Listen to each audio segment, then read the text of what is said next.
놀랍다 주님의 그 은혜, 우리의 죄를 속하시려 갈보리 십자가 위에서 어린 양 보혈을 흘렸네.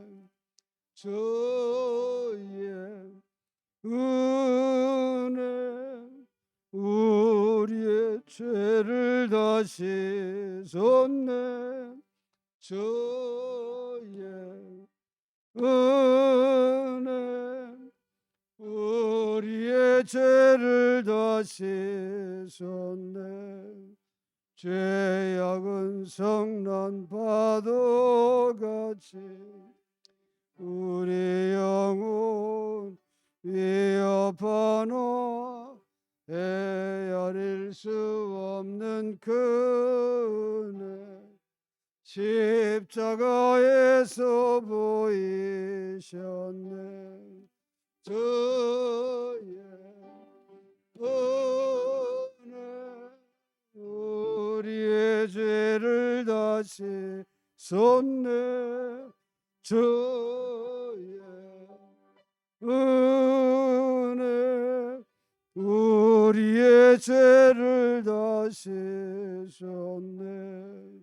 죄악에 물든 영혼들을 주께서 피 씻으시네.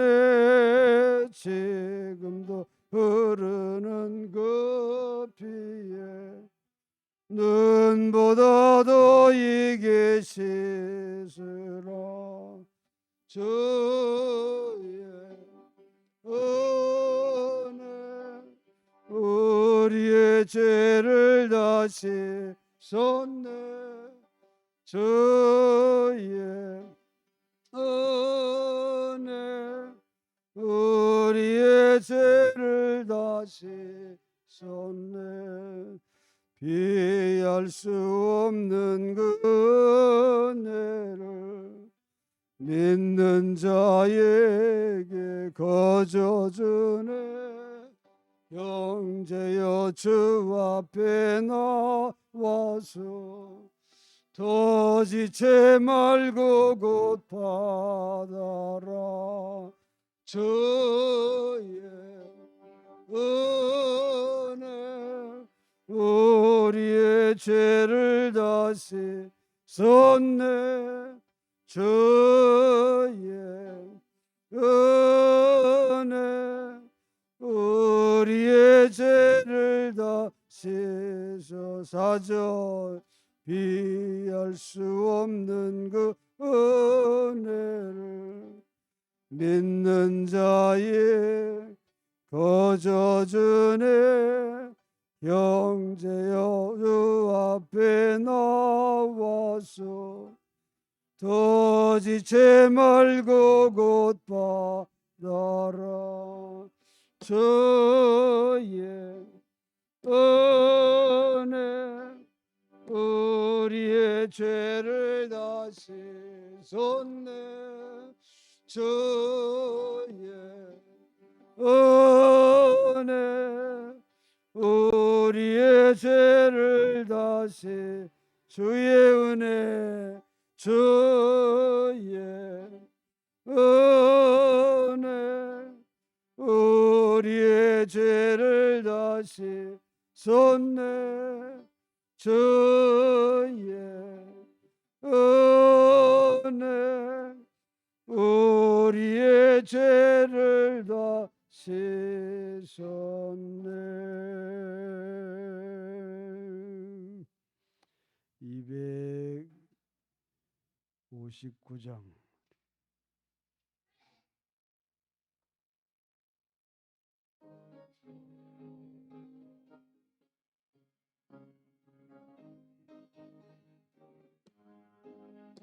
예수 십자가에 흘린 피로써 그대는 씻기어 있는가. 더러운 죄 이게 하는 능력 그대는 참 의지하는가.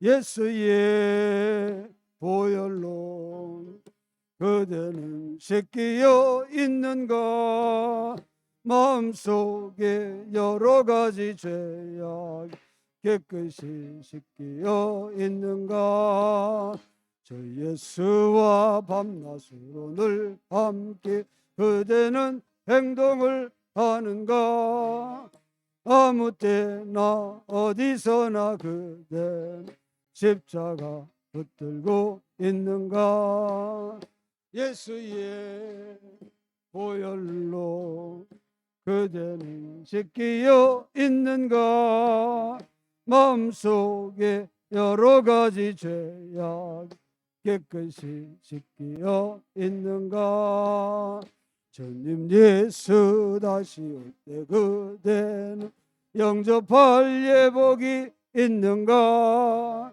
그대 몸은 거룩한 곳 천국에 들어갈 준비가 됐는가 예수의 보혈로 그대는 씻기어 있는가 마음속에 여러 가지 죄악 깨끗이 씻기어 있는가 모든 죄에 더러워진 예복을 주 앞에 지금 다 벗어서 샘물같이 솟아나는 보혈로 눈보다 더 이게 씻으라 예수의 보혈로 그대는 씻기어 있는가 마음속에 여러 가지 죄악 깨끗이 씻기어 있는가 3절 주님 예수 다시 올 때 그댄 영접할 예복이 있는가 그대 몸은 거룩한 곳 천국에 들어갈 준비가 됐는가 예수의 보혈로 그대는 씻기어 있는가 마음속에 여러 가지 죄악 깨끗이 씻기어 있는가 죄에 더러워진 예복을 주 앞에 지금 다 벗어서 샘물같이 솟아나는 보혈 눈보다 더 이게 씻으라 예수의 보혈로 그대는 씻기어 있는가 마음속에 여러 가지 죄악 깨끗이 씻기어 있는가 오늘부터 시작되는 오늘 집회 우리 하나님께 큰 은혜 받기를 원합니다. 그런 마음을 가지고 우리 한번 통성으로 집회를 위해서 기도하고 시작하겠습니다. 우리 주님 한번 크게 부르고 우리 합심하여 통성으로 기도합시다. 주여 아버지 하나님 은혜 감사합니다. 이 재단을 사랑하시고 귀한 은혜의 시간을 허락하신 하나님 아버지여 이 시간을 통해 우리의 심령이 새로워지기를 원합니다. 하나님의 큰 은혜를 받는 성회가 되기를 원합니다. 깨달음을 얻는 성회가 되게 해주시고 아버지여 우리의 삶을 후회 없이 하나님의 뜻 가운데 살아가는 삶이 되기에 부족함이 없도록 하나님은 총을 베풀어 주시기 원합니다. 아버지의 마지막 때에 참으로 하나님의 은혜를 사모하는 심령들로 이 제단이 가득 채워지기를 소원합니다. 주여 축복하시고 주님의 몸된 이 제단이 하나님의 마지막 때에 맡겨진 사명 감당하는데 조금 더 부족함이 없는 제단 되도록 하나님은 총을 베풀어 주시옵소서. 아버지 이 귀한 시간 참여한 당신의 사랑하는 자녀들에게 하늘의 은혜가 충만히 내려지기를 원합니다. 그의 심령의 문을 활짝 열어주시고 하늘의 단비로 충만케 하시고 아버지여 말씀의 생명의 씨앗 축복의 씨앗이 온전히 심겨지는 시간이 되도록 아버지 은총을 베풀어 주시옵소서. 주여 강사 목사님을 붙잡아 주시기 원합니다. 하나님 더욱 강건하게 해주시고 아버지의 능력에 붙들림 받는 귀한 시간이 되도록 주여 강사 목사님을 붙잡아 주시옵소서. 아버지 하나님의 은혜의 시간 오 주여 하늘 문을 활짝 열어주실 줄로 믿습니다. 하나님 축복하시고 하나님 영광이 나타나도록 은총을 베풀어 주시옵소서. 아버지 아멘. 찬송 197장.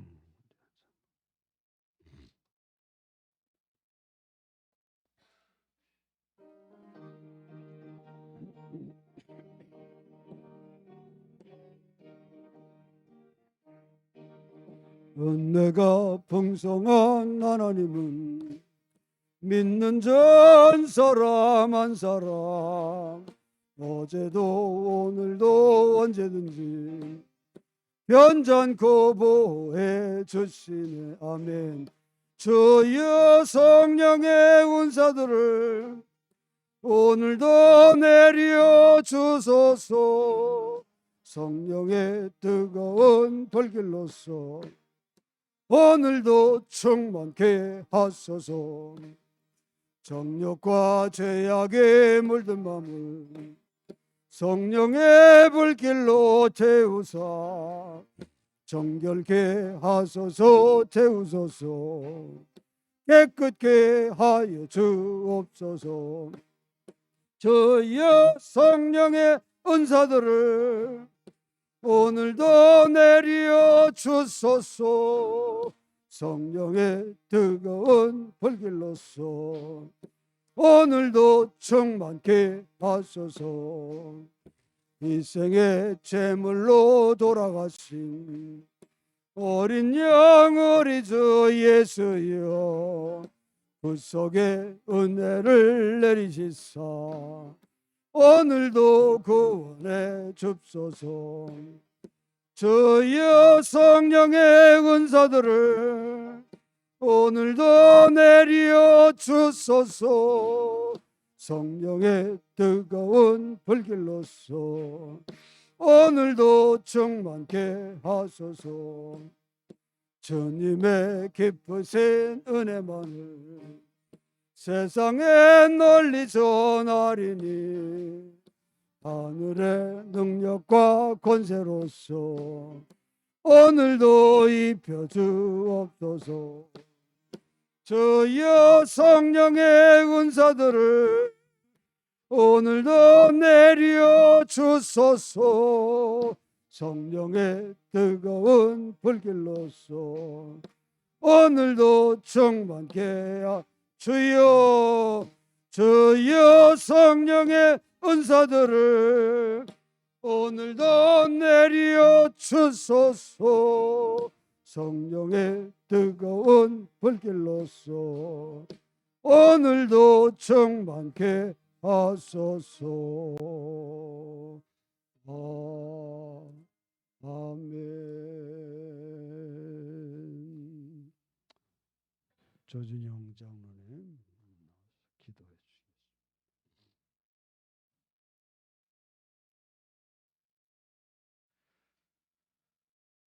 참 좋으신 나의 아버지 하나님, 은혜와 사랑에 감사드립니다.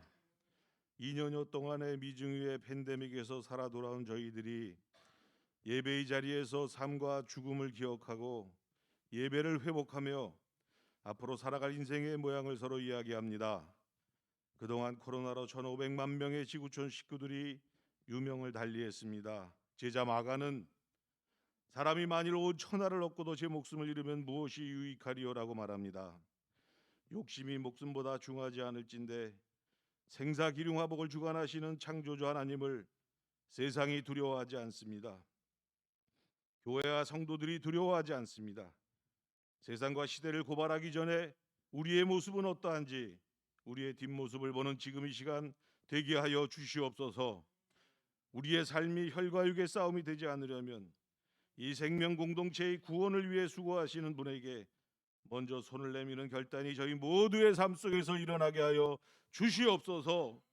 바사 왕국의 군주의 괴계를 무너뜨리기 위하여 21일이라는 시간을 정해놓고 기도드립니다. 주여, 저희 나라를 전쟁의 참화로부터 구해 주시옵고 저희 교회와 저희들의 생명을 악한 영의 미혹으로부터 구원하여 주시옵소서. 천하를 얻어도 잃는 것이 목숨이라면 차라리 전능자에 의지하여 주님의 날개 밑에 거하게 하여 주시옵소서. 오늘 이 자리가 천국이 되지 못한다면 저희는 죽어 천국에 거하지 못할 것임을 믿습니다. 진리가 바로 지금 바로 여기에 있는데 오늘 깨닫지 못한다면 저희는 평생 주님을 만날 수 없을 줄 믿습니다.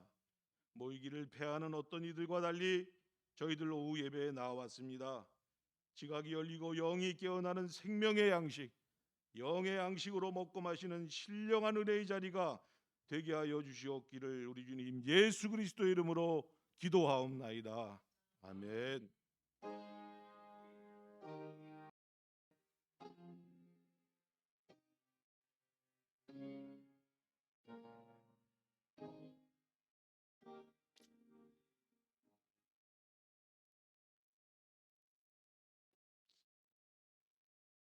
오늘 우리의 가정과 한국교회 어디로 가나 이 주제를 가지고 이제 우리 이경수 목사님 모시고 말씀을 나눌 텐데요. 첫째 날 오늘 성경 보고 할게요. 네. 성경 보고 그래서 무엇을 남겨줄 것인가 오늘 이 제목으로 오늘 말씀을 주실 텐데요. 성경 신명기서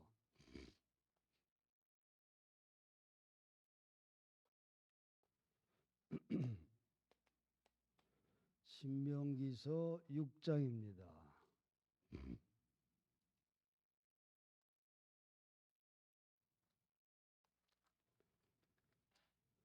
6장 4절로 9절에 있는 말씀.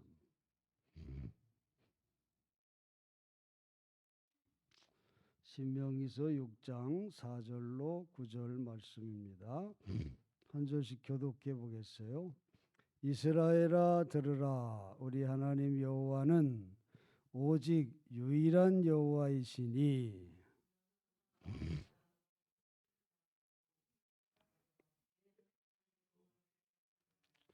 오늘 내가 네게 명하는 이 말씀을 너는 마음에 새기고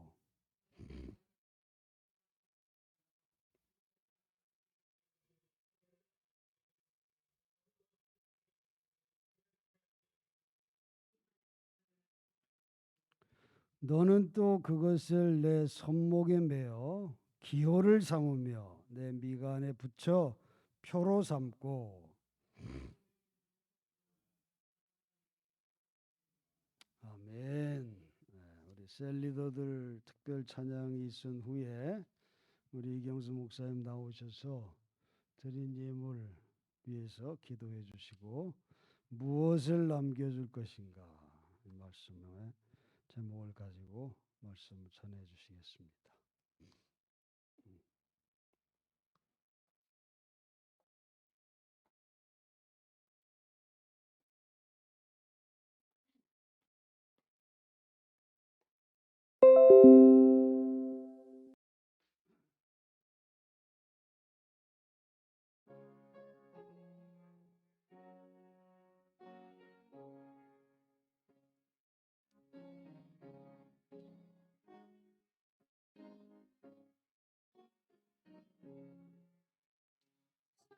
사절에 봄 바람 불어 있고 하나님 오직 오셨으니 믿음의 반석도 든든하다.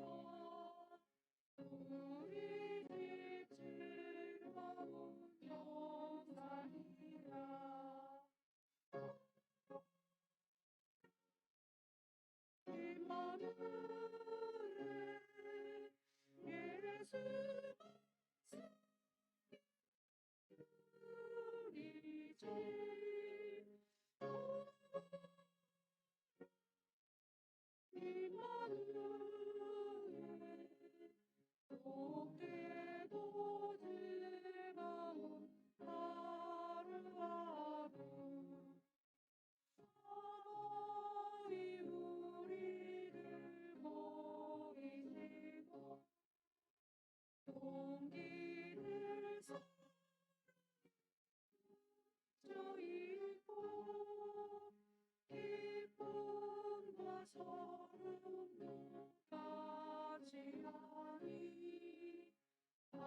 미간에 좁아도 천국이라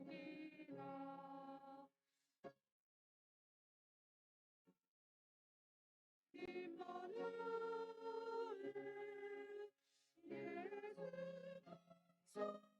예수 우리 집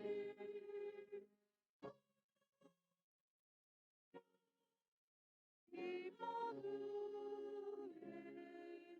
복되고 즐거운 하루하루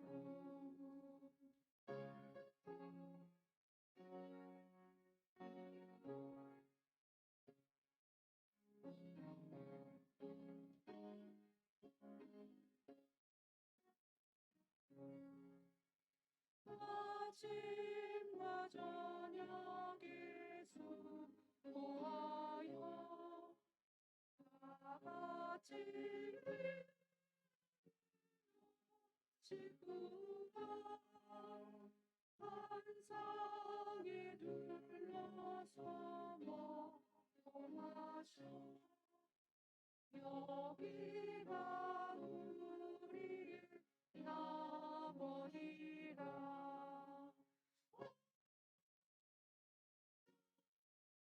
임마누엘 예수 우리 집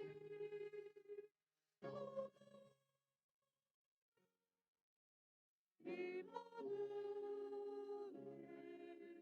복되고 즐거운 하루하루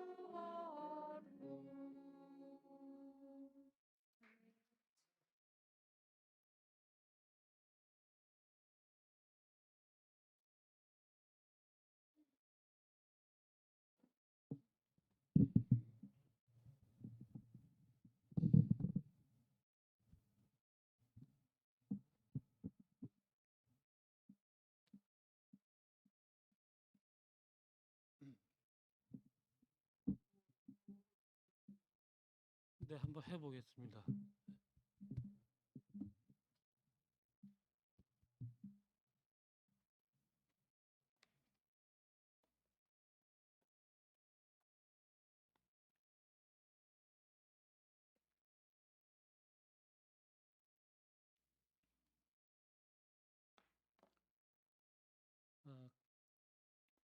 아,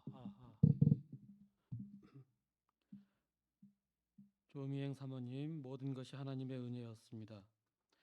권정하 집사님, 김영진 목사님, 조미행 성도님, 변화의 열매를 맺는 성회 되게 하소서. 김영실 장로님,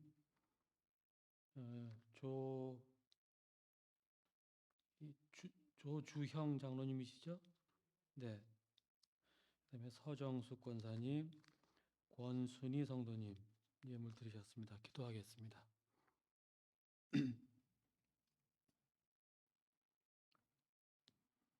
교회의 머리가 되시는 하나님, 이곳에 은천교회를 세우시고 40여 년의 역사 동안 함께 하신 하나님의 은총을 감사드립니다.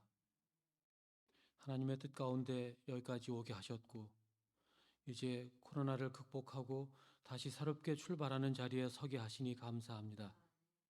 하나님께서 이제 성도들 한 사람 한 사람을 기억하시고 다시 저들이 주님의 전에 나와 함께 기쁨으로 예배드릴 수 있는 은총을 허락하옵소서. 부족한 종을 보내셔서 귀한 시간 갖게 하시니 감사합니다. 부족한 종과 참석하는 모든 성도들 위해 하나의 은혜를 베풀어 주옵소서.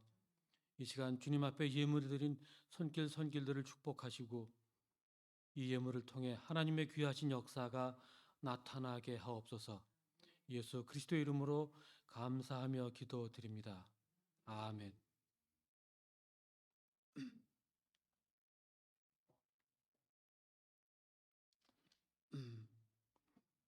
여러분, 지난 부활주일날 뵙고 2주 만에 다시 뵈었습니다. 이렇게 어려운 시절에 다시 이렇게 만나게 하나님 인도하셔서 감사드립니다.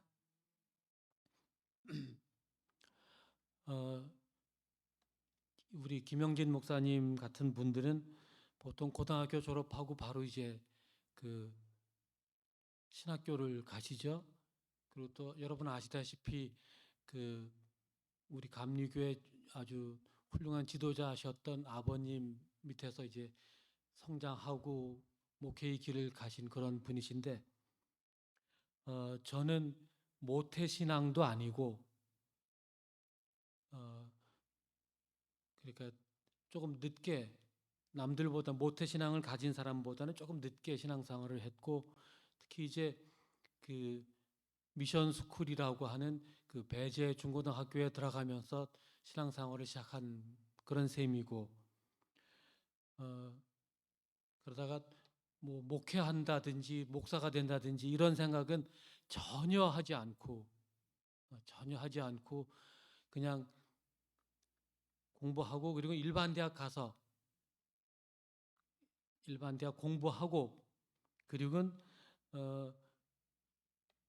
직장 생활을 시작을 하고 이렇게 이제 먹고 살아야 되니까 그래서 제가 대학교 졸업하고 첫 번째로 가졌던 직장이 중학교 그 역사 선생 하는 것이었습니다.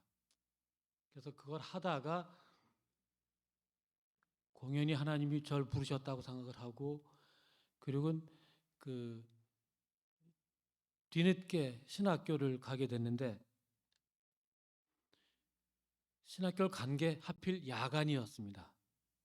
그래서 이 감리교 신학대학 야간부가 그 3기까지 뽑은 적이 있었는데 그때 제가 거길 갔는데 이제 1기생들이 막 3학년이 되던 해였습니다. 그 저보고 1학년으로 입학하라고 그러는 걸 나 일반 대학 졸업했으니까 그 1학년 가긴 좀 그렇다 그랬더니 그러면 3학년으로 편입하라고. 그래서 감신 야간 3학년을 편입해 갖고 2년을 다녔습니다. 그러니까 제가 신학교를 야간을 나왔기 때문에 저녁 예배 설교를 잘합니다. 그 운전면허도 밤에 따면 야간 운전을 잘해요. 그런데 그만 요즘 저녁 예배 드리는 교회가 별로 없잖아요. 그렇죠? 그래서 제가 실력을 발휘할 기회가 없습니다. 그래서 그냥 조금 일찍 은퇴를 했죠.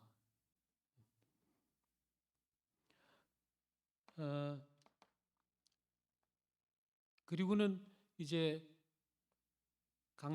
그 당시 중구 용산 지방에 있던 수표교 교회라고 거기 이제 교육전사로 가면서 이제 대학원을 들어가게 됐고 그리고 이제 거기에서 교육전도사 하고 그럼 교육전도사는 안수를 못 받으니까 안수를 받기 위해서 시골로 가서 목회를 하고 그리고 거기서 안수를 받고 수표교육에서 다시 저를 불러줘서 거기 가서 이제 부목사로 7년을 하고 그리고 그 후에 이제 이렇게 저렇게 지내다가 여기까지 왔습니다. 그런데 수표교 교회에서 부목사로 저를 불러주어서 다시 가서 이제 목회를 이제 하게 됐는데 가갖고 얼마 지나지 않았을 때인데 어떤 권사님 한 분이 자기 아들을 만나달라고. 근데 아들이 교회를 안 나오던 때였습니다. 근데 대학을 막 들어간 그런 친구였는데 교회를 안 나온다고. 그래서 제가 만났습니다. 그래서 도대체 왜 교회를 안 나오느냐? 교회를 좀 나왔으면 좋겠다. 그랬더니 그 학생이 저한테 한 말. 자기가 중학교 때까지는 교회 열심히 나갔었다. 근데 고등학교를 딱 들어가니까 엄마가 교회 권사님인 엄마가 하는 말. 야, 이제 공부해야지. 교회는 나중에 가도 돼. 나중에 가도 돼. 그래서 자기 교회 가는 걸 엄마가 막았답니다. 그래서 엄마가 못 가게 하니까 공부해야 된다니까 공부해갖고 3년 동안 교회 안 가고 공부만 열심히 해갖고 이제 대학을 들어갔어요. 그랬더니 엄마가 이제 대학 들어갔으니까 교회 가자.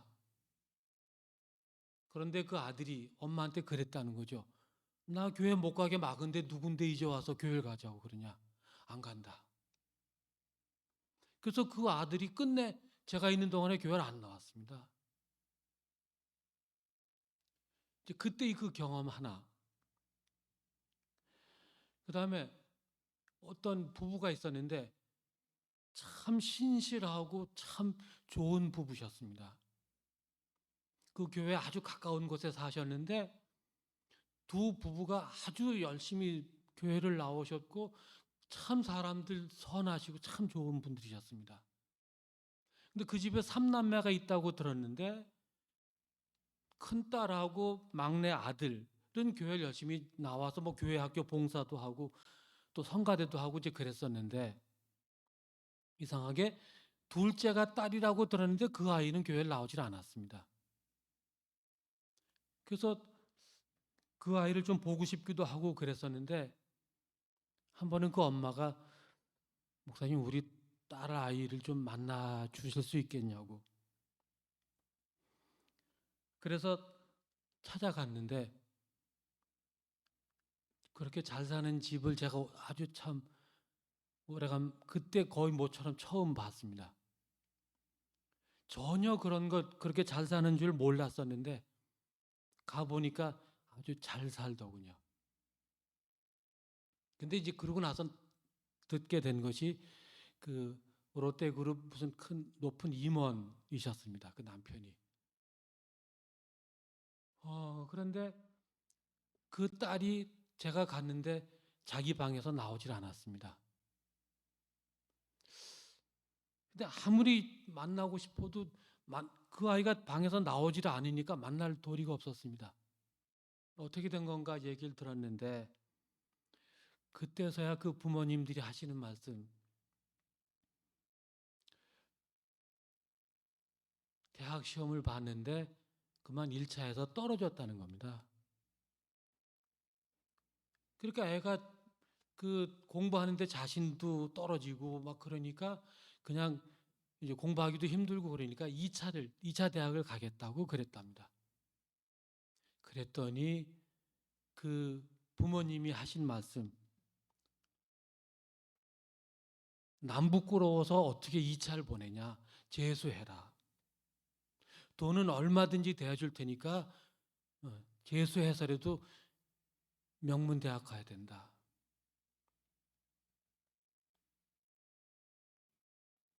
그게 아이 마음에 받아들이지 않으니까 그때부터 아이가 이제 방 안에서 나오는 걸 거부한 거죠.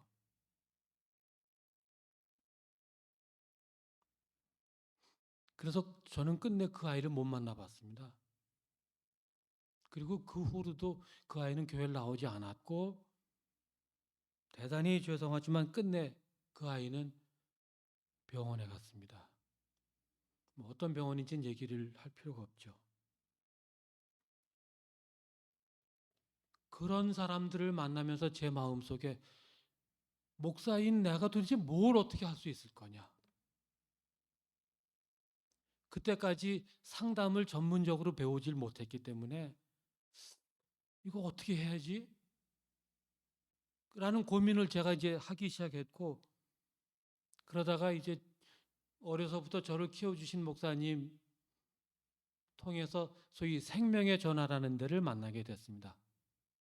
거기 가서 봉사를 좀 했으면 좋겠다. 그래서 거기를 찾아갔는데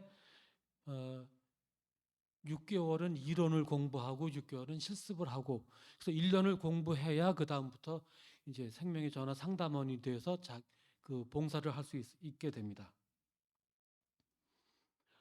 그래서 이제 그 교육을 받고 생명의 전화 봉사를 하기 시작하게 됐는데 남자 상담원들이 특히 젊은 남자 상담원들이 별로 많지 않기 때문에 제가 밤당번을 하게 됐습니다. 밤당번이라고 하는 건 밤 10시부터 아침 8시까지 10시간을 전화를 받는 겁니다.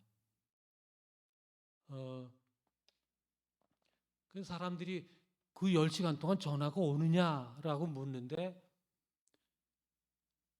거의 쉬지 않고 전화가 옵니다. 거의 끊어지지 않고 전화가 옵니다. 그렇게 해서 전화 상담을 시작해서 제가 지금까지 상담원을 하고 있는데, 여기 지금 배지 보이시나요? 이게 1500시간 봉사했을 때 제가 받은 그 기념품입니다. 이거 순금입니다. 그래서 제가 적어도 하룻밤에 한 사람의 생명은 구했다. 제가 그렇게 이제 보통 얘기를 합니다. 그리고 이제 그거 시작하고 얼마 안 있다가 감신대에 그 임상목회 센터가 생겨서 거기 가서 이제 따로 교육을 좀 받고, 그리고 또 이제 생명의 전에서 교육받는 가운데 소위 MBTI라고 요새 뭐 인터넷에 굉장히 많이 유행되고 있는 그런 프로그램인데, 그때 이미 제가 그 MBTI 교육을 받고 이제 전문 강사 자격증을 따서 MBTI 강의도 하러 다니고 이제 그랬죠. 은퇴하고 나서는 제가 사무실을 하나 차려서 이야기 들어주는 상담소라는 상담소를 문을 열고 제가 그 소장으로 지금 일을 하고 있습니다. 코로나 때문에 그 대면 상담이 잘 되지 않아서 요즘은 뭐 많은 사람을 만나지는 못하지만 어쨌든 그런 걸 하고 있습니다.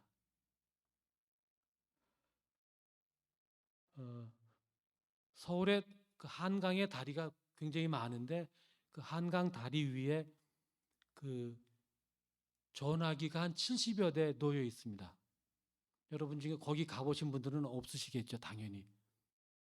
근데 거기 이제 한강에 가서 이렇게 뛰어내리려고 하는 사람들 있는 자리, 그런 자리들이 있는데 거기마다 다 전화기들이 있습니다. 그래서 그 전화기를 들면 자동으로 생명의 전화로 신호가 가게 그렇게 지금 연결이 되어 있습니다.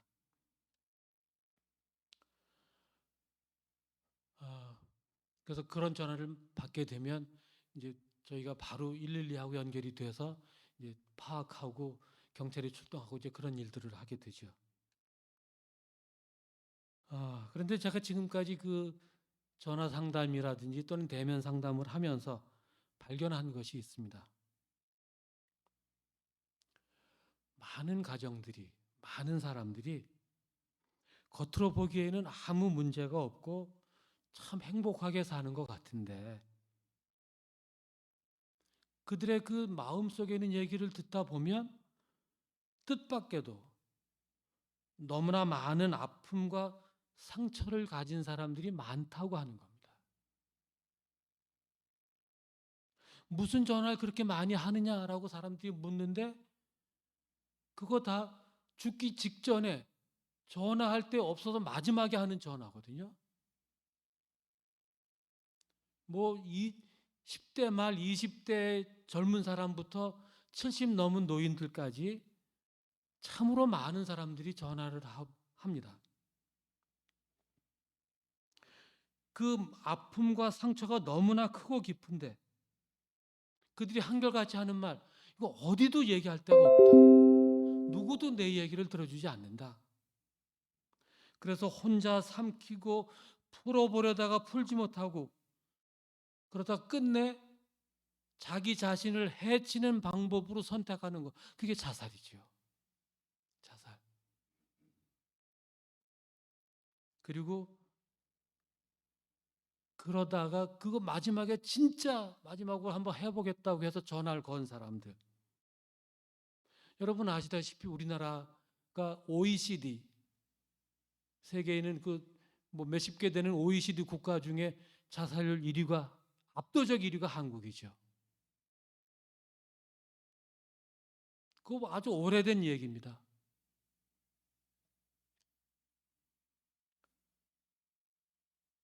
그렇게 많은 아픔들을 가지고 있는, 제가 전화 상담을 시작하고 얼마 안 됐을 때 받은 전화인데 그 내용이 너무나 생생해서, 그리고 또 제가 그때 받은 충격이 너무 커서 전혀 잊을 수 없는 사건이 하나 있습니다. 지금도 그때 생각을 하면 내 자신이 너무 마음이 아프고 그때 그 전화 걸었던 그 사람이 지금 어떻게 살고 있을지 너무나 궁금한 그런 사건이 있습니다. 그 당시 한 30쯤 됐다고 본인이 소개한 그런 여자분이었습니다.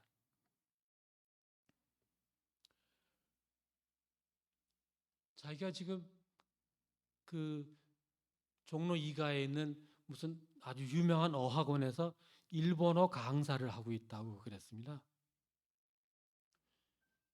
그러니까 일본어는 아주 잘하는 거죠. 근데 일본에서 살았고, 그렇게 제1교포였습니다. 일본에서 살았고, 거기서 교육도 다 받을 거 받고, 그리고 한국에 와서 이제 일본어 강사를 하고 있는 그런 여자였습니다. 그러니까 뭐 특별히 문제가 될 만한 게 없어 보였어요. 그래서 처음에 뭐 자기 얘기, 그 일본에서 살다가 한국에 온 얘기, 또 그 학원에서 자리를 구했던 얘기 뭐 그러다가 멈칫멈칫 하는데 뭐가 하고 싶은 얘기가 있는데 못 하고 있는. 그래서 무슨 하고 싶은 얘기가 있어서 전화를 한 것 같은데 한번 얘기를 해보시라고. 그랬더니 울기 시작하더라고요. 그래서 한참을 기다렸습니다. 우는 걸 들어줬습니다. 울음이 좀 진정이 되고 난 다음에 얘기를 시작했습니다. 자기가 지금 어떤 남자하고 동거 중인데 동거한 계기가 성폭행이었습니다. 강간당한 거죠. 강간당하고 그 소나기에서 벗어날 수 없어서 결국 같이 살게 된, 벗어나고 싶은데 벗어날 방법이 없는, 한국에 아는 사람 아무도 없고 누구 어디 도망가서 살 데 없고 의논할 데 없고, 한국에 동생이 하나 같이 와 있다 그러는데 그럼 그건 어떻게 된 거냐? 동생은 지금 정신병원에 입원해 있다. 그러니까 연락할 방법도 마땅치 않고, 일본에 있다는 부모님하고는 연락이 안 되냐? 연락하고 싶지 않다. 그렇게 말씀하시는 이유가 있냐? 그랬더니 그 여자분 한 얘기, 혹시 이런 목사님 아세요? 그분이 누구시냐? 우리 아버지예요. 자기 아버지가 일본에서 유명한 목사님이랍니다. 엄마도 유명한 의사 선생님이고. 그런데 그 부모한테 이런 얘기를 자기는 할 생각이 없다. 아니 왜 부모님한테 그 얘기를 하지 않으면 누구한테 할 수 있겠냐? 그때 그 여자분이 한 얘기, 내가 왜 일본에서 한국으로 건너왔는지 아세요? 우리 아버지의 폭력을 피해서 도망왔어요. 아버지의 폭력을 피해서 도망왔어요. 그게 무슨 얘기냐? 어렸을 때부터 아버지한테 맞고 컸어요. 엄마 바빠서 우리들 문제에 관심 없어요. 두 분 다 밖에 나가면 아주 대단한 분들이에요. 유명하고 아주 훌륭한 분으로 다 칭찬을 해요. 근데 우리들한테는요, 전혀. 그래서 도망쳐 왔어요, 한국으로. 근데 이렇게 된 거예요.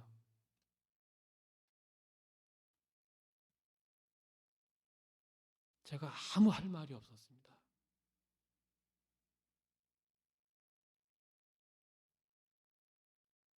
그때 내가 목사라는 걸 밝혔습니다. 사실은 그 상담 교육 받을 때 상대방의 신분도 묻지 않고 전화번호도 묻지 않고 이름은 당연히 묻지 않고 또 내 신분을 밝히지 않고 하게 되어 있습니다. 그게 원칙입니다. 그런데 제가 그걸 어겼습니다. 나 목사다. 내가 아버지를 대신해서 용서를 구할 테니 용서해 줄 수 있겠느냐.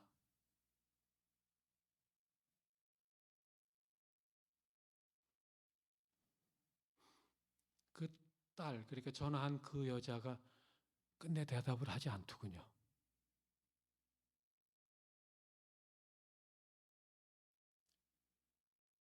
그렇게 상담을 끝낸 경험이 있습니다.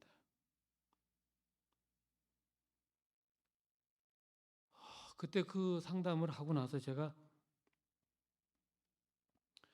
솔직히 많이 울었습니다. 목사인 아버지,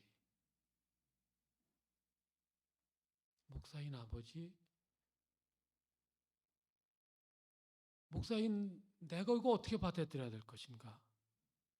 그 딸을 위해서, 그 아들을 위해서 도대체 뭘 할 수 있는가? 제가 답을 구할 수 없었습니다. 한 번은 40살쯤 된 여자, 스스로를 독신이라고 했던 여자의 전화를 받았습니다.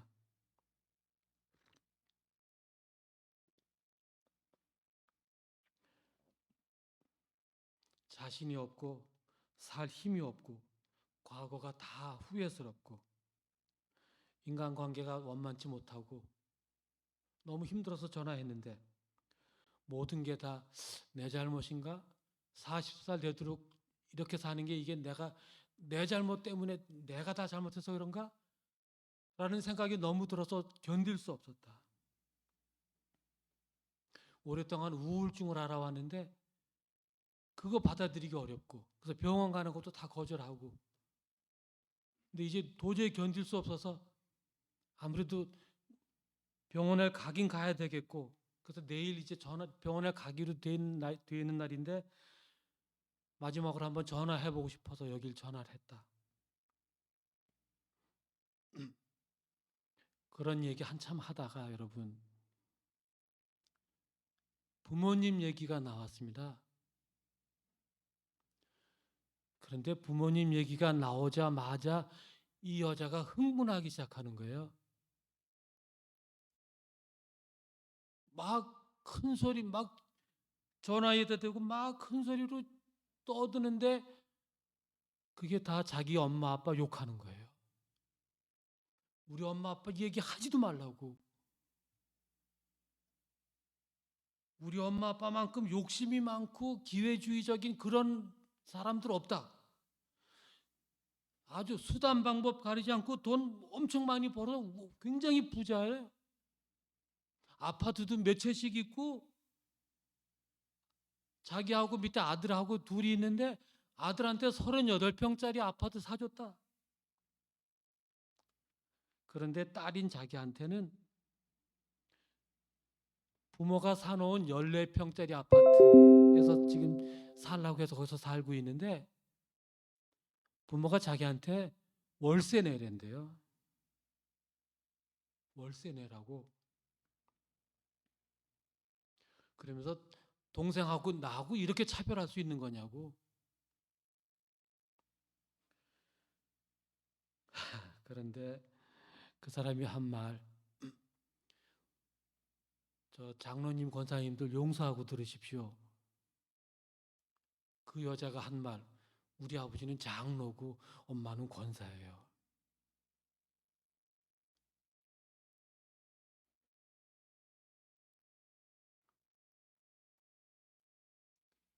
교회에 가면 천사인데요. 나한테는요, 마귀예요, 마귀. 이게 저한테 해준 얘기입니다. 그 자리에선 제가 차마 제 목사라는 신분 물론 밝히면 안 되지만 밝히지 않았죠. 그렇게 한참을 울다가 웃다가 자기 하고 싶은 얘기 다 하고 그러고 끝에 이러더군요. 이 밤에 이야기 들어주어서 고맙다. 어디서도 할 수 없었던 말 하고 났더니 누군가가 내 말을 들어주었다고 생각하니 마음이 편하다. 이제 잠을 좀 잘 것 같다.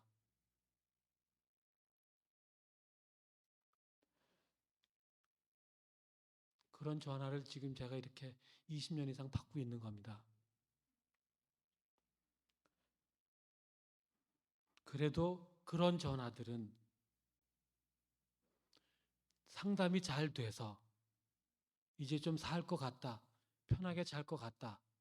그래서 전화한 사람도 힘을 얻고 또 전화 받은 저도 좀 안심을 하는 그런 전화의 예입니다. 그런데 여러분, 끝내 그렇게 안 되는 전화들도 많습니다. 끝내. 여러분 혹시 인터넷에 자살 카페라고 있는 게 있다는 것 아시나요? 자살 카페. 이렇게 자살을 생각한 사람들이 들어가는 카페가 있답니다. 저도 거기서 그 전화 상담 통해서 알았어요. 거기 들락거리는 사람들이 전화해가지고 저한테 하는 말, 거기 그런데 좀 가입 좀 해달라고.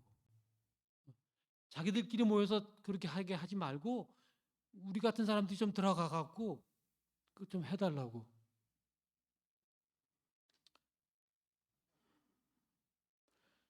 근데 여러분,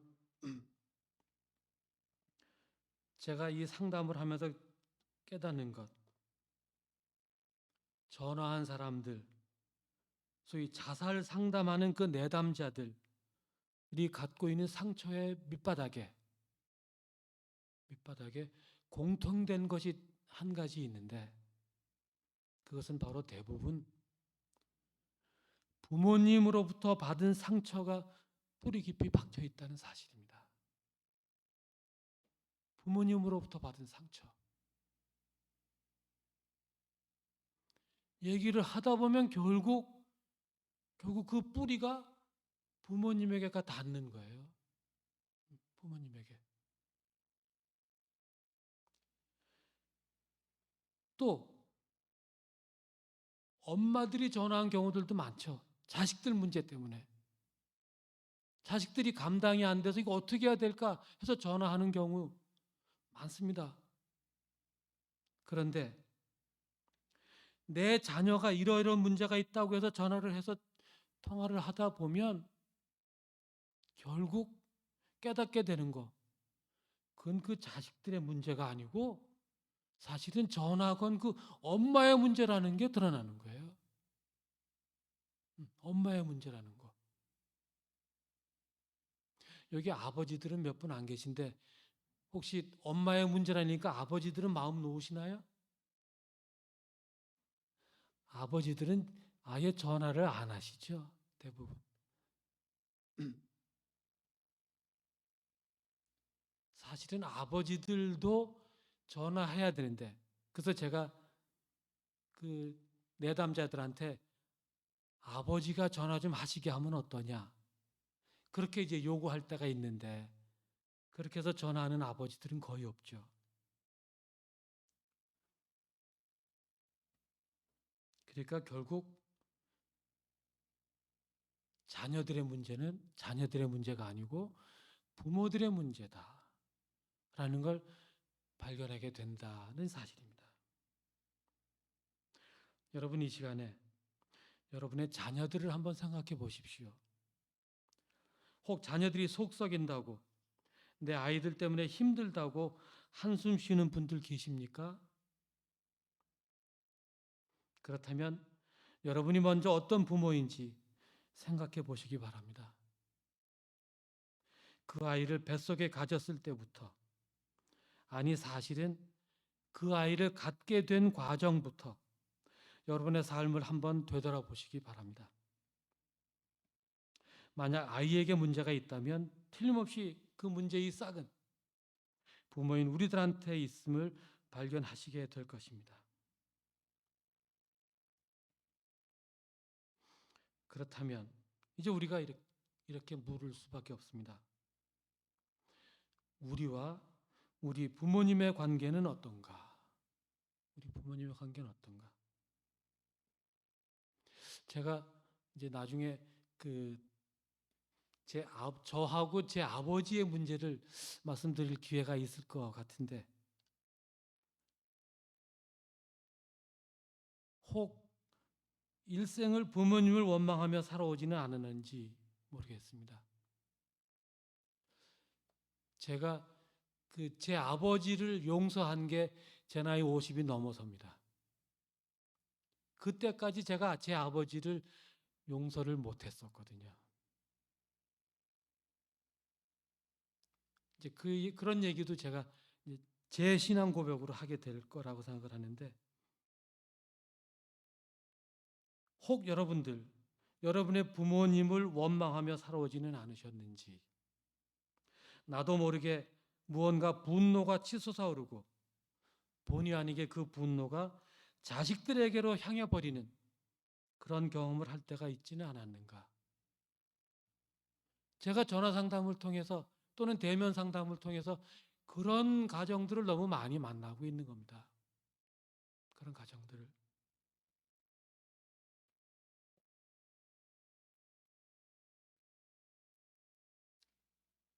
여러분, 바로 우리는 이럴 때 목사로서 제가 깨닫는 것, 결국 하나님과 만나서 1대1로 만나서 기도해야 한다라고 하는 겁니다. 그것이 교회의 기도실일 수도 있고, 예배당 한쪽 어디 저 장의자 한쪽 구석일 수도 있고, 여러분 집의 구석방일 수도 있고, 아무도 없는 어떤 들판이나 산책로일 수도 있습니다.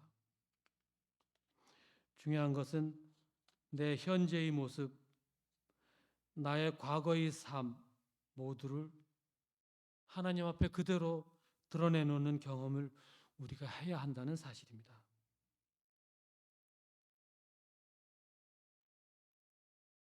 제가 제 마음속에 간직했던 외로움, 제 마음속에 있었던 슬픔, 제 마음속에 있었던 분노, 제 마음속에 있었던 실망감, 제 마음속에 있었던 답답함, 이런 것들을 제가 상담을 통해서 다른 사람들의 이야기를 들으면서 제가 보게 되고, 그래서 저 자신을 발견하게 되고, 그런 나를 하나님이 부르셔서 이 자리에 있게 하셨다면 그건 어떤 의미가 있는 건가? 그런 나를 통해서 하나님이 무슨 일을 하시려고 하는 건가? 라는 것을 제가 묻게 되고, 그걸 통해서 나를 만나는 다른 사람들에게 내가 어떤 도움을 줄 수 있을 것인가를 깨닫게 되고, 그게 바로 지금까지 제가 살아온 과정이고 목회해온 과정이고 또 상담을 해온 과정이라고 저는 고백을 하고 있는 겁니다.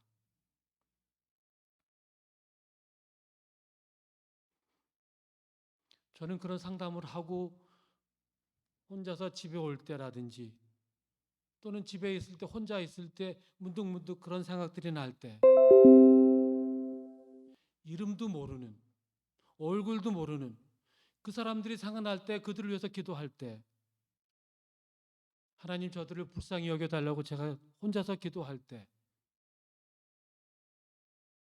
하나님 저도 불쌍히 여겨달라고, 내가 그렇게 원망했던 우리 아버지, 이미 돌아가신, 제 고3 때 돌아가신 그 우리 아버지, 그분도 용서해 달라고,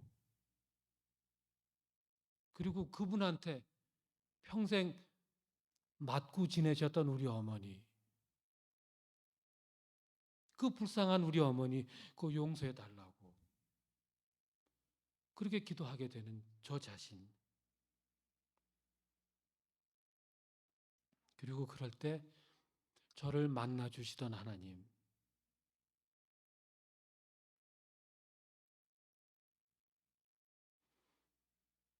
중요한 것은 내가 나를 있는 그대로 드러낼 때 하나님께서는 반드시 나를 받아주신다는 것입니다. 그리고 그 과정이 결국 쌓여서 저는 제 아버지를 용서할 수 있게 됐고, 그리고 자녀들 앞에 아버지로서 설 수 있게 되었다고 저는 고백을 합니다. 오늘 이 자리에 앉아 계신 여러분들은 너무나도 중요한 역할을 맡고 있습니다. 여러분은 여러분의 부모님들이 하나님과 풀지 못한 아픔이 있다면 그것을 기억하고 여러분의 부모님들을 위해서 기도해야 하는 역할을 맡고 있습니다. 그리고 동시에 여러분의 자녀들이 하나님 앞에 바로 설 수 있도록 인도해야 할 역할을 여러분들은 맡고 있습니다.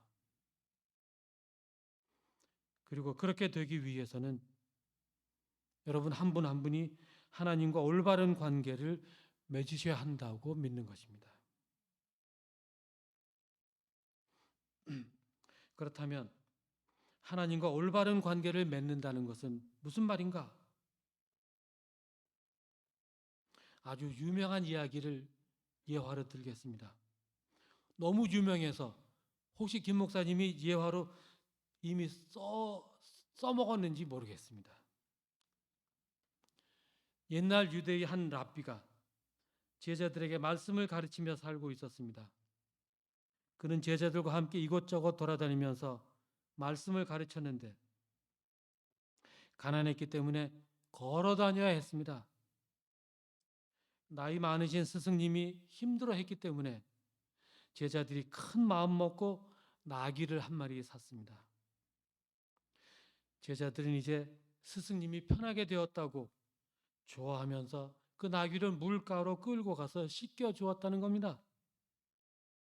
한 제자가 나귀의 머리를 빗겨주는데 뭔가 반짝반짝하는 것이 보였습니다. 뭔가 하고 보니까 그만 값비싼 보석이었던 겁니다. 제자는 신이 나서 스승에게 뛰어갔습니다. 이 보석을 팔게 되면 많은 값을 받을 수 있고 그러면 우리는 좀 더 많은 일을 할 수 있을 것이다. 아주 좋아했습니다. 그런 모습을 지켜보던 랍비가 조용히 말했답니다. 그 보석을 주인에게 돌려주어라. 나는 나귀만 샀지 보석까지 산 것은 아니다. 여러분, 이 이야기는 그 유명한 유대인의 탈무드에 나오는 이야기입니다. 그런데 제2차 세계대전이 미국의 승리로 끝나고 미국이 승전과 경제 회복의 기쁨에 들떠 있을 때 미국의 어느 도시에서 어렵게 살던 유대인 어머니와 아들이 백화점에 가서 물건을 사왔다가 그 안에서 뜻밖의 반지가 들어있음을 발견하고 어떻게 해야 할까? 동네에 있는 랍비를 찾아갔을 때 그 랍비가 그 어머니에게 들려준 것이 바로 이 이야기였다는 겁니다. 그 이야기를 들은 그 유대인 어머니는 자기 아들의 손을 잡고 백화점에 찾아갔습니다. 그리고 그 반지를 돌려주면서 이렇게 말했다는 겁니다. 나는 유대인입니다. 이 반지를 돌려드리러 왔습니다.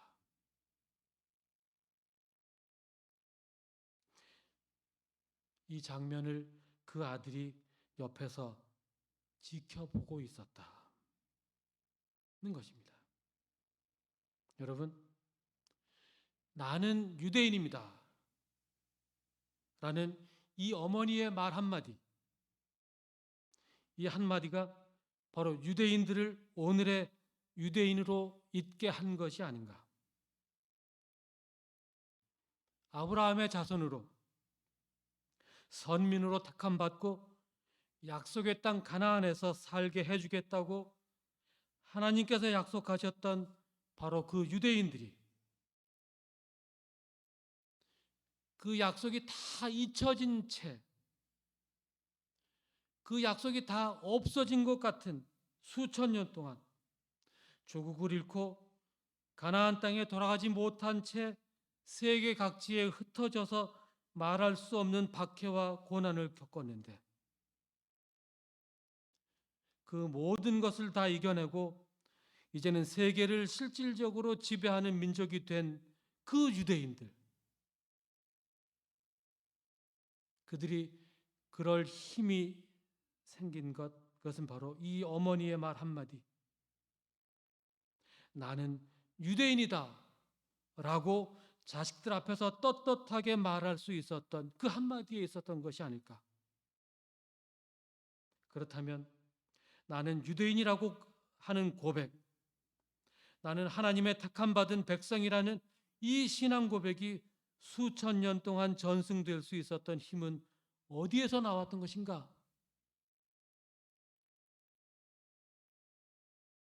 바로 오늘의 본문 신명기 6장 4절부터 9절 그 말씀에 있다고 저는 믿습니다. 일명 쇠마라고 불리우는 아주 유명한 구절입니다. 이스라엘아 들으라 라고 시작이 되는, 언제 어디서나 내 하나님 여호와를 사랑하고 그 말씀을 언제나 자식들에게 가르치라고 한 이 쇠마를 수천 년 동안 지켜온 것이 오늘날의 유대인들을 있게 한 것이라고 저는 믿습니다. 그리고 앞에서 말씀드린 유대인 어머니와 아들 이야기는 지금도 유대인들이 어느 나라에 살든지 어떤 형편에 처해 있든지 이 말씀대로 살고 있음을 보여주는 하나의 예일 뿐이라고 생각합니다. 아까 11시 예배 때 제가 저 뒷자리에 앉아서 예배를 드렸습니다. 우리 김 목사님 설교하시는 그 설교를 통해서 제가 은혜를 받았는데, 목사님 그러시더군요.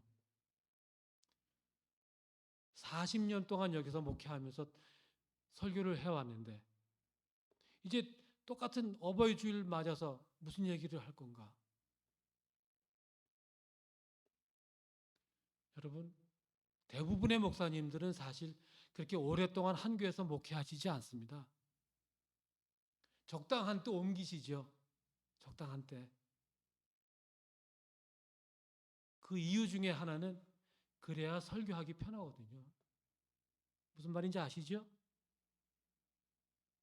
그런데 김 목사님 여기서 40년 넘게 이걸 한 교회에서 목회하셨으니 설교하기 얼마나 힘드시겠어요? 여러분 다 이미 들은 얘기라고 그래 버리면, 그런데 제가 그 말씀 들으면서 40년을 설교하셨다? 그거 자체만으로도 얼마나 대단한 건가. 그런데 여러분, 유대인들은 2000년을 그 말씀을 이어받은 겁니다. 똑같은 말씀을. 이스라엘아 들으라 라는 그 말씀을 아버지가 아들에게 전하고 그 아들이 다시 아버지가 돼서 아들에게 전하고 그 2000년을 전해온 것. 유대의 한 어머니가 바로 그걸 기억했기에 이제 홀몸이 되어서 아들 하나 키우면서 그 먹고 살기 힘든 그 상황 속에서 그 반지가 그냥 자기께 되면 얼마나 좋을 텐데, 그런데 유대인이라는 그 이유 하나만으로 아들이 보는 앞에서 나는 유대인입니다 라고 말할 수 있었던 바로 그 은총.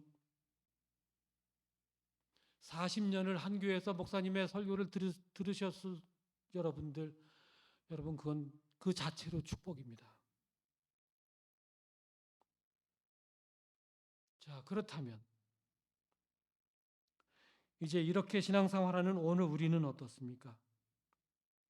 우리는 우리의 자녀들 앞에서 자랑스럽게 나는 그리스도인이다 라고 말할 수 있습니까? 언제 어디에 가서든지 나는 예수 믿는 사람입니다 라고 떳떳하게 말할 수 있습니까? 또 내 자녀들에게 너는 그리스도인이다, 그리스도인은 이렇게 살아야 한다 라고 말할 수 있습니까? 아니, 사실은 말할 필요 없이 그러한 삶의 자세를 보여주고 있습니까? 저는 누님만 셋이 있습니다. 그리고 제가 아들이고 제 밑에 남동생이 하나 있습니다. 저는 부목사 하고 나서 개척교회를 시작해서 아주 조그마한 교회 목회를 했습니다. 그러다 은퇴했습니다. 목회하다가 힘들면 손 내밀 때가 딱 한 군데 있었습니다. 누님들입니다. 누님들이 잘 살거든요. 큰 누님은 그러다가 췌장암으로 돌아가셨지만 둘째 누님 아주 큰 빌딩 가지고 거기서 들어오는 그것만 가지고도 뭐 아주 넉넉하게 살고 있고, 셋째 누님은 서울대 약대 출신인데 약사로 돈 많이 벌어서 아파트가 몇 채 있고 그렇습니다. 그러니까 제가 아쉬울 때 가서 손 내밀 때는 거기밖에 없죠. 그런데 참 눈치 보이더군요. 그런 그 누님 중에 막내 누님이, 셋째 누님이 아들이 둘인데 한 번은 저한테 그렇게 묻더군요. 지금 그 서울에 있는 어느 큰 교회 다니는 누님인데 아들 둘 교회 나가게 할 방법이 없을까? 아들 둘 다 교회 안 나가거든요. 남편도 교회 안 나가고 자기 혼자 교회 나가는 거거든요.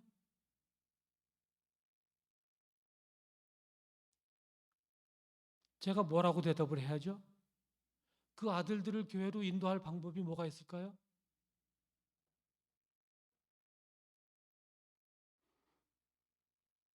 사실은 제 입에서 나오고 끝까지 여기까지 나왔던 얘기, 그게 말로 돼요? 하는 거죠. 말로 되냐고.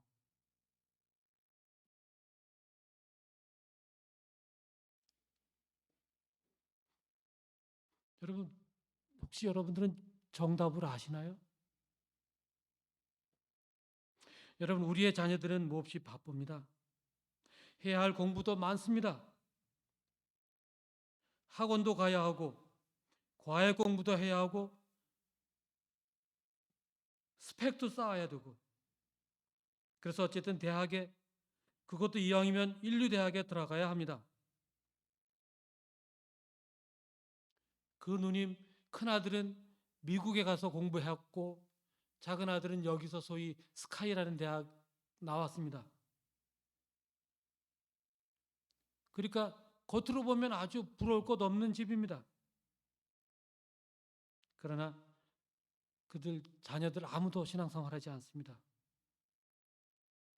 남들보다 더 좋은 대학에 들어가고 그래서 장래가 보장되고 편하게 살고 있고 아주 잘 된 것 같습니다. 그런데 여러분, 전도서 기자는 이런 이상한 이야기를 우리에게 남겨놓고 있습니다. 나는 세상에서 또 다른 것을 보았다.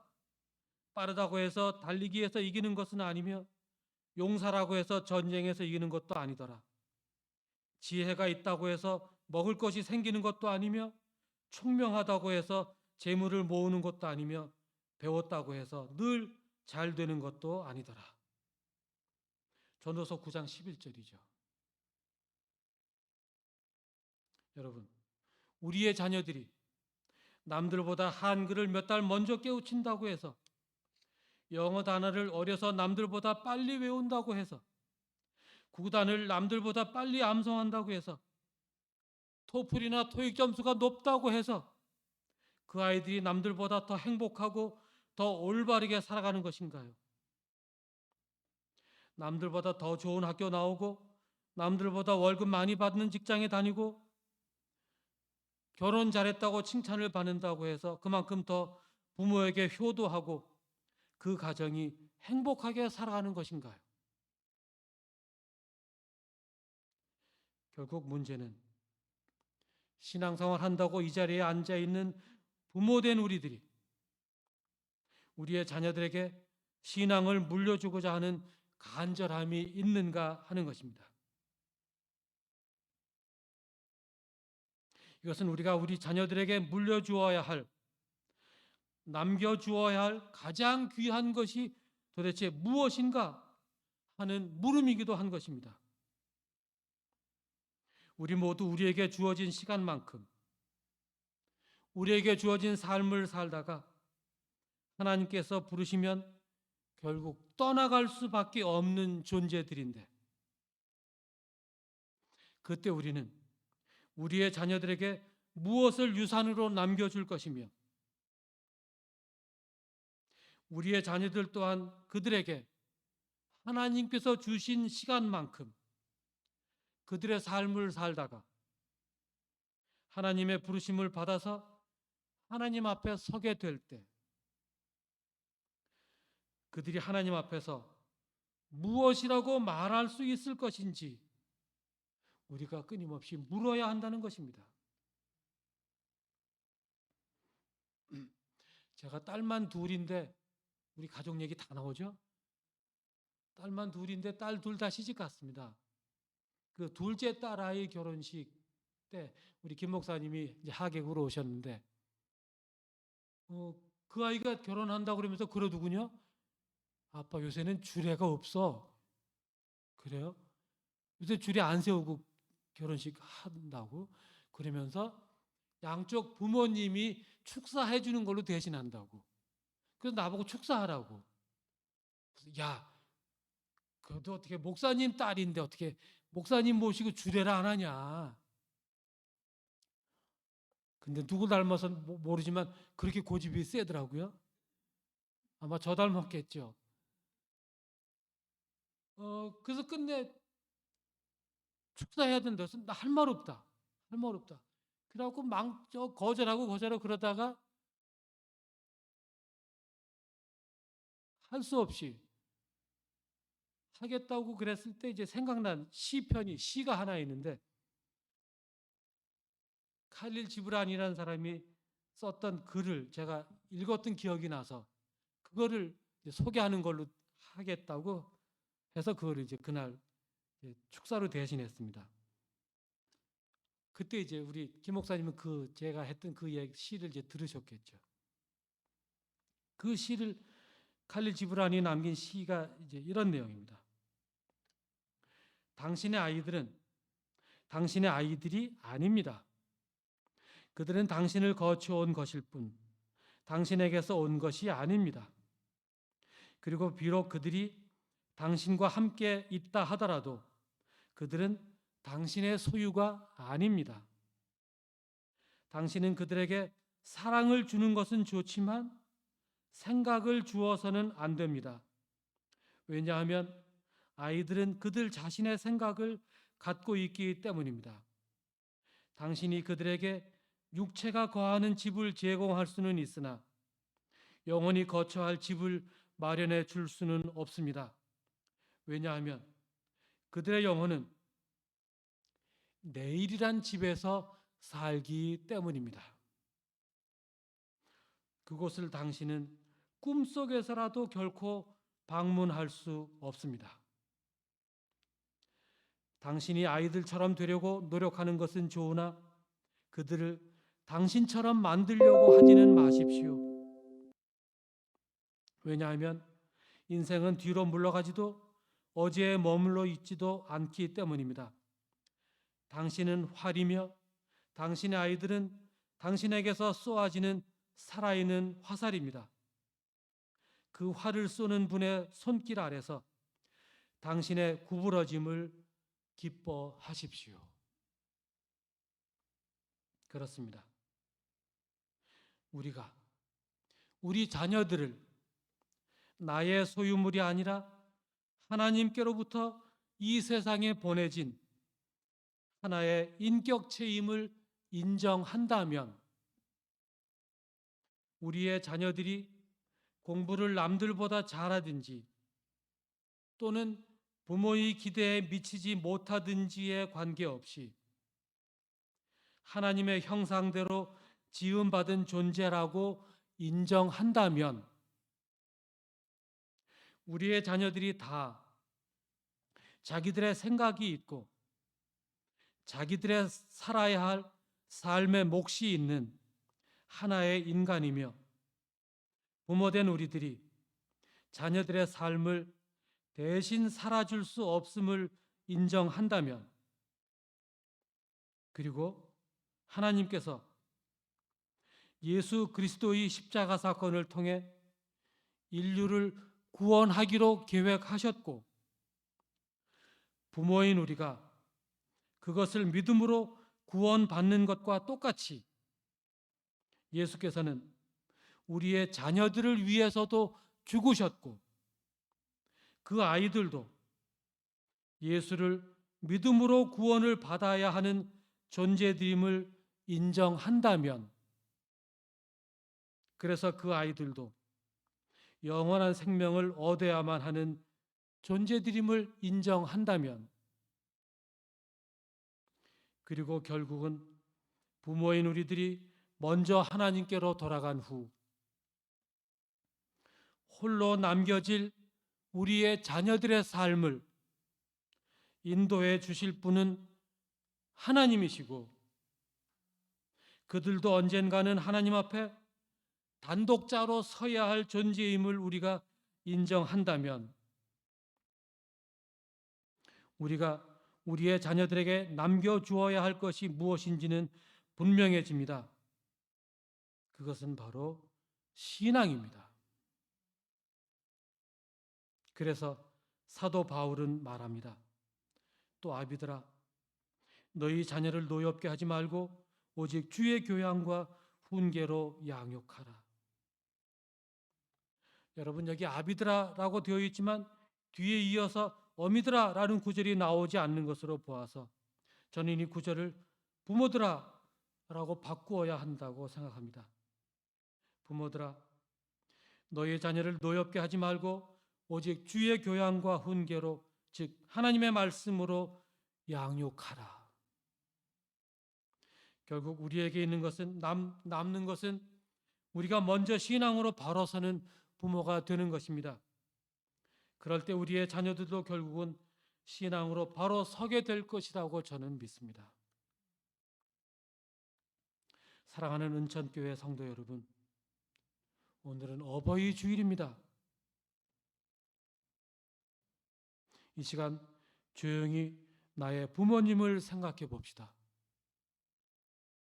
내 부모님은 나에게 어떤 분이셨고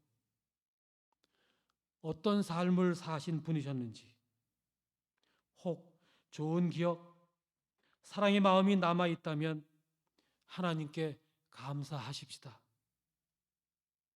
만약 원망이 남아있거나 좋지 않은 기억이 있다면 하나님께 털어놓고 관계를 회복시켜 달라고 기도하십시다. 이 시간 내 자녀들의 얼굴을 떠올리면서 나는 어떤 아빠인지 나는 어떤 엄마인지 한번 생각해 봅시다. 그리고 내 아이들이 내 삶과 믿음을 본받아서 믿음의 자녀로서 살 수 있게 해달라고 기도하십시다. 그러기 위해서 먼저 부모된 우리가 하나님과 올바른 관계를 맺어야 하고 신앙과 일치하는 삶을 살기 위해서 최선을 다해야 합니다.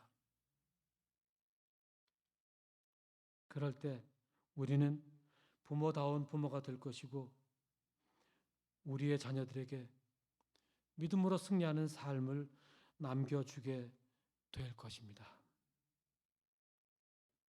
어버이 주일은 바로 그렇게 살겠다고 말로만이 아니라 내 삶으로 살겠다고 다짐하는 날이라고 저는 믿습니다.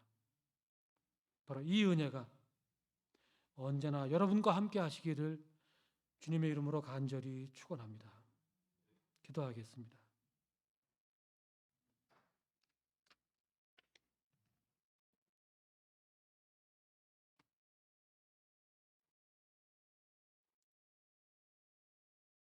하나님 오늘 어버이 주일을 맞이해서 이제 함께 주님의 말씀을 생각해 보았습니다. 내가 과연 어떤 부모인지, 내 자녀들과 나는 어떤 관계인지, 내가 우리의 자녀들에게 무엇을 물려줄 것인지, 무엇을 남겨줄 것인지 묻게 하시고 답을 찾게 하시고 또 하나님이 원하시는 것 남길 수 있는 우리 모두가 되게 하옵소서. 은천교회는 모든 부모님들 축복하시고 저들의 믿음이 자녀들에게 잘 이어져서 자녀들이 다시 믿음의 부모로 성장할 수 있게 인도하옵소서. 이제 교회를 어버이로서 끌어가시는 목사님께 더욱더 힘과 능력 주시고 목사님과 성도들이 더욱더 하나님께 큰 영광 돌리고 이제 하나님의 뜻을 이루어가는 귀한 은천교회 되게 하옵소서. 우리 주님 예수 그리스도의 이름으로 간절히 기도드립니다. 아멘.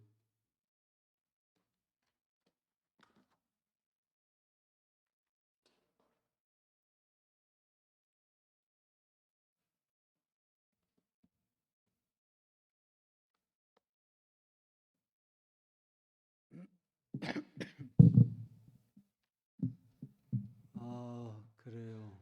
오늘 첫날에 너무도 귀한 말씀 주셔서 감사드리고요. 오늘 또 이 어버이날이 돼서 많은 분들이 또 계획이 있고 그래서 많이 참석을 못해서 참 아쉬운데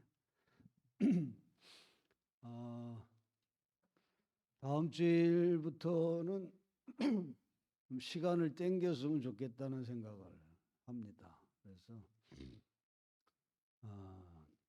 12시에 일부 예배 끝나면 뭐 점심 1시간이면 충분히 먹질 않나요?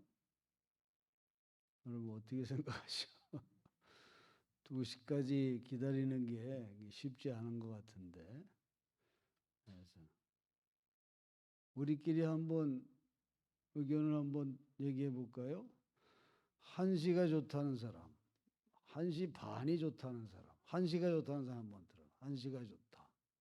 다들 거의 다 1시. 1시 반이 그래도 좋다. 그래. 응? 어, 그래요. 1시 괜찮을 것 같네. 네, 그래요. 다음 두 번째 시간부터는 1시에 합시다. 그래서 2시간을 밥 먹고 기다리기 게 좀 그럼 예.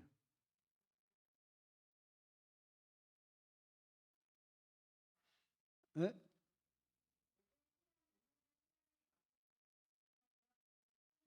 이번 세미나 기간만 이번에 세미나 기간만 그런 거예요. 아주 오후 예배 시간을 1시로 바꾸자는 건 아니고 이번 집회 기간만 1시로 땡기자. 그래요. 뭐 다른 의견 없어요? 그래서 우리 1시에 다음 주일은 1시에 보겠습니다. 네, 그래요. 그렇게 하시고 오늘은 주님 가르친 기도로 예배를 마치고 오늘 말씀을 좀 묵상하면서 조용한 시간 잠깐 갖고 들어가시면 좋을 것 같아요. 하늘에 계신 우리 아버지여 이름이 거룩히 여김을 받으시오며 나라의 마옵시며 뜻이 하늘에서 이룬 것 같이 땅에서도 이루어지이다. 오늘날 우리에게 일용할 양식을 주옵시고 우리가 우리에게 죄 지은 자를 사하여 준 것 같이 우리 죄를 사하여 주옵시고 우리를 시험에 들게 하지 마옵 다만 악에서 구하옵소서. 대개 나라와 권세와 영광이 아버지께 영원히 있사옵나이다. 아멘.